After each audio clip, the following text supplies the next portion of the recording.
கருத்து என்ன சார் இதுல? சார், எண்ணூர் அணுமின் நிலைய விரிவாக்க திட்டத்துக்கான கருத்து கேட்பு கூட்டம் நடந்திருக்கு. இந்த கருத்து கேட்பு கூட்டத்துல நீங்க பங்கேற்றிருக்கீங்க. என்ன கருத்துக்களை முன் வச்சுக்கிறீங்க?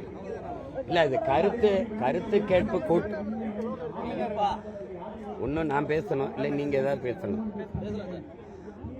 அவரு ஒவ்வொருத்தரா வந்தீங்கன்னா ஒன்னும் உள்ள வாங்க இல்ல வெளியில் நில்லுங்க. இல்ல, கருத்து கேட்பு கூட்டம்னு ஒண்ணு நடக்குது.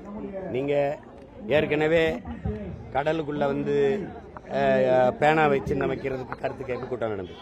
இப்பவும் ஒரு கருத்து கேட்பு என்பது அந்த பகுதியில் வாழுகிற மக்களுடைய கருத்தா கேட்கணும்.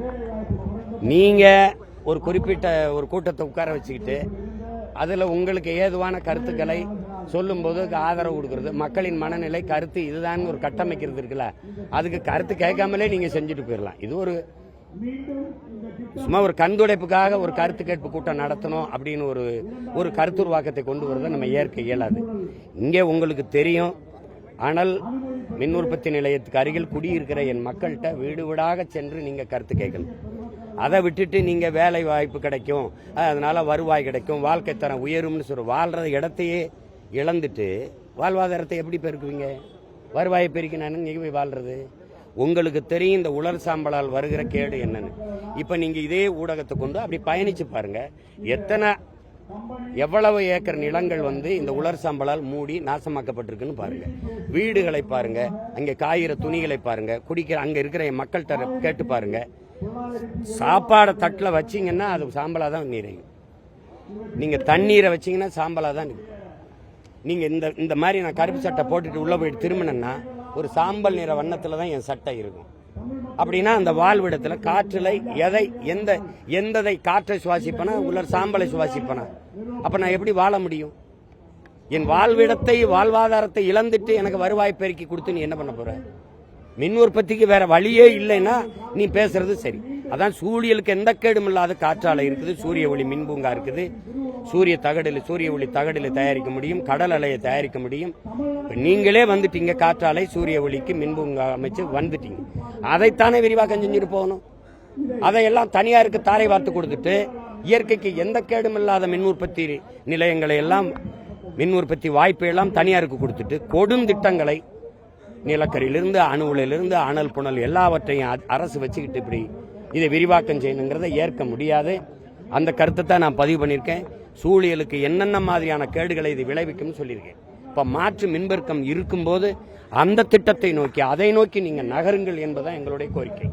மீறி இது நிறுவப்பட்டு தான் ஆக வேண்டும் என்று கருத்து சொல்கிற பெருமக்கள் இந்த அனல் மின்சாரம் உற்பத்தி செய்யப்படுகிற அந்த நிறுவனத்திற்கு அருகிலேயே நீங்கள் வந்து குடியிருங்கள். இது தேவை என்று அப்போது வலியுறுத்துங்கள். நாங்கள் அதை ஏற்கிறோம். எந்த கருத்தும் எங்களுக்கு எதிர்கருத்து இல்லை. நீங்க இங்க வாங்க, நாங்க நீங்க குடியிருக்க இடத்துக்கு போறோம். அவ்வளவுதான். நாங்க அதுதான் எங்களுடைய பதிவு.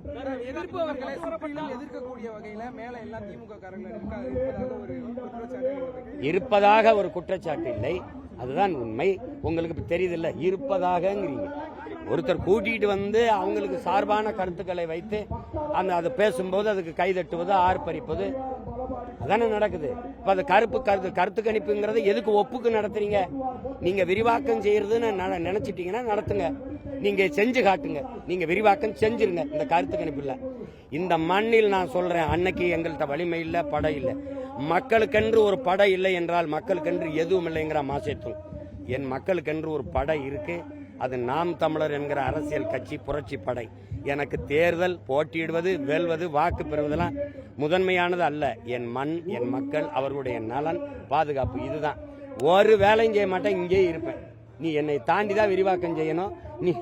நீ கட்டணும், வெட்டணும், எல்லாம் அங்கதான் செய்யணும். அதனால இது பேசலாம், பேசிக்கிட்டு இருக்கலாம்.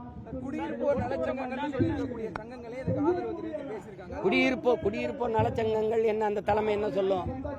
அதிகாரத்தில் இருக்கிறவங்க உங்களுக்கு என்ன, உங்களுக்கு தெரியாதா எப்படி கையாள்வார்கள் என்று. இத போய் அண்ணன் சொல்லி அண்ணன் வேற பேசணுமா? விடுங்க, வராது. நான் இருக்கிற வர வராது, வர விட போறது இல்ல.